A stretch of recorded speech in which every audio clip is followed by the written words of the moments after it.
এখানে একজন ছেঁচড়াচোর যদি জেলে যায়, সে কয়েকদিন জেল খেটে এসে নিজেকে ডাকাত মনে করে, আর ডাকাত যদি কয়েকদিন জেল খাটে সে নিজেকে এসে হত্যাকারী ধর্ষণকারী মনে করে, আর হত্যাকারী ধর্ষণকারী যদি কিছুদিন জেল খেটে আসে সে এলাকার ডন, সে এলাকার নেতা, এবং বড় বড় নেতা তার সাথে হাত, বড় বড় নেতা তাদেরকে চালায়। এই জন্য একের পর এক অপরাধ অন্যায় চলছেই, কোনো বাধা নেই। এই জন্য আমার কাছে মনে হয় এগুলা অন্যায়, জুলুম, ধর্ষণকারীর কারখানা। এখান থেকেই এগুলো বড় বড় অপরাধীরা কি প্রশিক্ষণ নিয়ে আসে। মানে এখানে তো তেমন কোনো শাস্তি নাই, যাও কিছুদিন থাকো পান্তা ভাতের মতো, শেষ।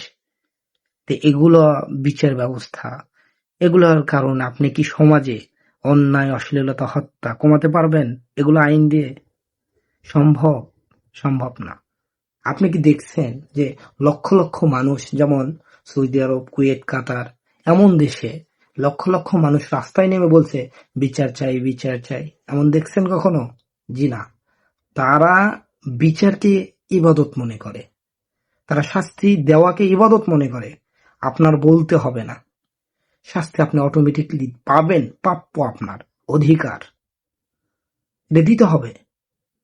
আর আমাদের দেশে লক্ষ লক্ষ মানুষ রাস্তায় নামে, হাজার হাজার মিডিয়া সেগুলো ভিডিও কালেক্ট করে, তবুও বিচার হয় না। যদি খুবই বেশি ভাইরাল হয় তাহলে অপরাধী কিছুদিন জেলে থাকবে, পরিবেশ ঠান্ডা হলে আবার বের হয়ে আসবে, এই বিচার।